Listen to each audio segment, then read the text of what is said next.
દક્ષિણ ગુજરાત વીજ કંપની લિમિટેડની વિદ્યુત સહાયક પરીક્ષામાં થયેલા કથિત અન્યાય અને સ્માર્ટ મીટર પ્રોજેક્ટના વિરોધમાં આપના ધારાસભ્ય ચૈતર વસાવા અને કોંગ્રેસના ધારાસભ્ય અનંત પટેલે સંયુક્ત વિરોધ પ્રદર્શન કર્યું હતું. સુરતમાં આપ અને કોંગ્રેસના ધારાસભ્યોનું એક સાથે એક જ મુદ્દાને લઈ વિરોધ પ્રદર્શન જોવા મળ્યું. ડીજીવીસીએલની વિદ્યુત સહાયક પરીક્ષામાં 1800 થી વધુ પાસ થયેલા ઉમેદવારોને નિમણૂક પત્રક ન મળવાના મુદ્દે અને સ્માર્ટ મીટર પ્રોજેક્ટના વિરોધમાં બંને નેતાઓએ કાપોદ્રા ખાતે ડીજીવીસીએલની મુખ્ય કચેરીએ વિરોધ પ્રદર્શન કર્યું હતું.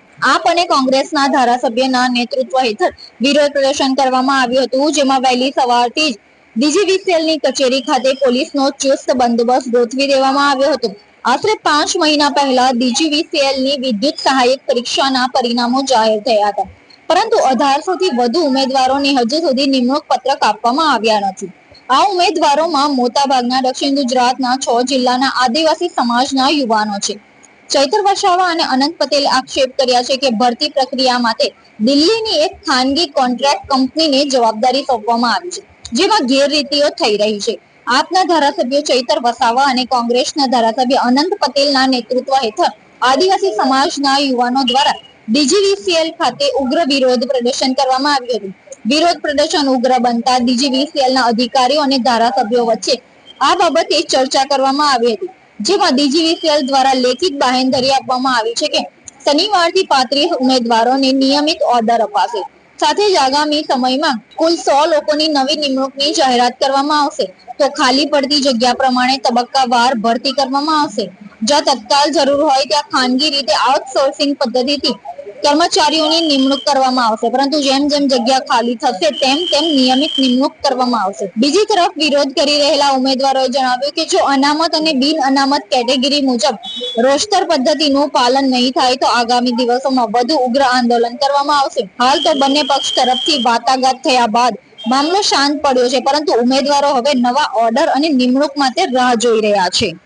આજે આનંદભાઈ સાથે અમે દક્ષિણ ગુજરાત વીજ કંપનીના સદન પર આવ્યા છે.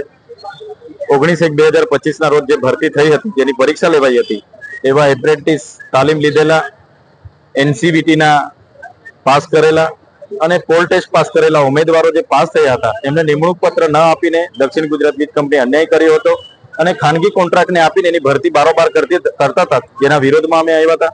અને બાદમાં અહીંયા મુખ્ય એન્જિનિયર શ્રી અમને કીધું કે આવતીકાલે 35 જણને અમે ઓર્ડર આપીશું, ઓગસ્ટ સુધીમાં 100 જણને કાયમી ભરતી માટેનો ઓર્ડર આપીશું અને જે લોકો પણ રહે છે એમને આઉટસોર્સિંગના રૂએ એમને નોકરી આપીશું. એમણે બાહેધરી આપી છે, ત્યારે તમામ લોકોને નોકરી મળવાની છે, ત્યારે એમની આ બાહેધરીને ગ્રાહ્ય રાખીને અમે અહીંયા આંદોલન પૂરું કરીએ છીએ.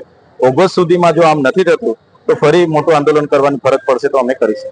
ડીજીવીસીએલ પર જે પરીક્ષા લેવામાં આવી હતી 2025 જાન્યુઆરીમાં, એ પરીક્ષા લીધા પછી નિમણૂક પત્ર ન આપતા અમે એનો વિરોધ કરવા માટે આવ્યા છે અને આજે અમે એના અધિકારીઓ પાસે હલ્લાબોલ કરીને જાણવા માંગીએ છીએ કે તમે નિમણૂક પત્ર ક્યારે આપવાના છો. જી, એવું પણ કહેવામાં આવી રહ્યું છે કે ભેદભાવ કરવામાં આવી રહ્યો છે. મેરિટ લિસ્ટ બહાર છે, કોઈ ભેદભાવ નથી, પરંતુ નિમણૂક પત્ર જ નથી આપતા, જોબ નો લેટર જ નથી આપતા, એટલે આઉટસોર્સિંગ થી ભરતી કરવાનું આ લોકો કાવતરું કરી રહ્યા છે. આજે તો આપ જે પ્રકારે વિરોધ પ્રદર્શન કરી રહ્યા છો, પણ શું લાગે છે કે આ બાબતે આગળ શું થશે? આવી રીતે જે યુવાનો છે તે લોકોને આ રીતે જ્યાં સુધી નોકરી ન મળે, નિમણૂક પત્ર ન મળે, ત્યાં સુધી અમારી લડાઈ ચાલુ રહેશે. અહીંથી અમને જોબ ન મળે તો અમે ઉર્જા મંત્રીના ઘરે પણ હલ્લાબોલ કરીશું. દક્ષિણ ગુજરાત વીજ કંપની લિમિટેડ ડીજીવીસીએલ જે ભરતી પ્રક્રિયા લેખિત પરીક્ષા લીધી હતી, જે પરીક્ષાર્થીઓ પાસ થયા છે, વિદ્યુત સહાયકો માટેની ભરતી જે નિમણૂક પત્ર આપવા જોઈએ, એ છેલ્લા 6 મહિના કરતા વધારે સમય થઈ ગયા નિમણૂક પત્ર આપી નથી શક્યા છે.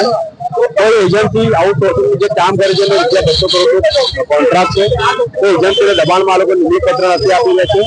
અને એ દક્ષિણ ગુજરાતના ખાસ કરીને આદિવાસી સમાજ, દલિત સમાજ, ગરીબ વર્ગનો સમાજ, જે સામાન્ય રીતે આવતો સમાજના યુવાનો છે કે જેમને પરીક્ષા પાસ કરી છે, જે એમનો ન્યાય માંગે છે, જેમનો હક અધિકાર માંગે છે, એના ન્યાય હક માટે ધારાસભ્ય શ્રી આનંદભાઈ પટેલ અને ધારાસભ્ય ચેતરભાઈ વસાવા આ જે જલ્લાબોલનો કાર્યક્રમ ડિજિટલ ખાતે રાખવામાં આવ્યો છે, જેને અમે સમર્થન આપ્યું છે, ભેગા આપ્યું છે અને અમે એમના હક અધિકાર માટે અહીંયા રજૂઆત કરવા માટે આવ્યા છે.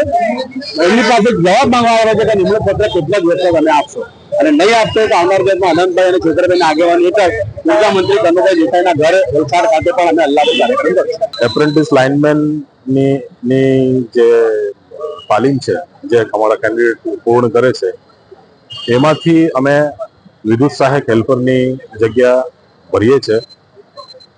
પોલ ટેસ્ટ અને રિટર્ન ટેસ્ટ લીધા પછી એ જગ્યાઓ ભરવામાં આવે છે. અમે જાન્યુઆરી મહિનામાં આ બાબતની કાર્યક્રમ હાથ ધર્યો હતો.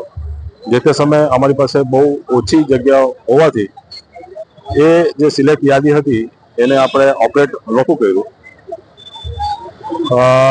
આચારસંહિતા પણ વચ્ચે આવી ગઈ હતી અને ત્યારબાદ તરત અમે પ્રમોશનની કેડરોમાં પ્રમોશન આપ્યા પછી ટ્રાન્સફર કર્યા પછી આચારસંહિતા પૂર્ણ થઈ હતી 35 જેવા ઉમેદવારોને અમે નિમણૂક આપી દીધી છે. આજે રજૂઆત હતી કે 1864 જેવા કેન્ડિડેટ પાસ થયા છે તો એમને નિમણૂક ક્યારે મળશે?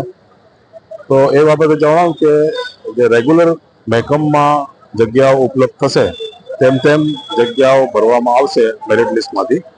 અને હજુ પ્રમોશનલ કેડરમાં થોડી ઘણી જગ્યાઓ છે અને આશા રાખું છું કે ઓગસ્ટ મહિનાના એન્ડ સુધીમાં બીજા 100 ઉમેદવારોને અમે નિમણૂક આપી શકીશું. હજી આમાં એવું પણ કહેવામાં આવી રહ્યું છે કે દિલ્હીની કોઈ સંસ્થા દ્વારા જે ઉમેદવારોનું સિલેક્શન કરવામાં આવે બેન એ વિશે મારો નથી, અમારા ચીફ એન્જિનિયર સાહેબનો છે. પણ જે માહિતી મને આજે મળી છે એ ઉપરથી હું કહું છું કે એ એજન્સી બીજા કામમાં રોકાયેલી છે અને એમને પણ કદાચ માણસો મળતા નથી. તો જો એ એજન્સીને અમારા ઉમેદવારો જે પાસ થયા છે અને મેરિટ લિસ્ટમાં હજુ વેટિંગમાં છે એ જો એજન્સી અમારી પાસેથી નામ માંગશે તો અમને કોઈ મરકશોક નથી. એ અમે ડેટા શેર કરવા પણ તૈયાર છે. હજી જે ઉમેદવારોને હાલ જે રીતે એ લોકોને ભરતી થઈ નથી તો તે લોકોને આગળ કેવી રીતે તે લોકોના માટે છે? ઓગસ્ટ મહિના સુધી અમે પ્રયત્નશીલ છીએ અને આ યાદી જે છે 1 વર્ષ માટે વેલિડ રહે છે અને ડિસેમ્બર સુધીમાં હજુ જે જગ્યાઓ પ્રમોશન અને ટ્રાન્સફર કર્યા પછી થશે એ આ જ લિસ્ટમાંથી ઓપરેટ થશે.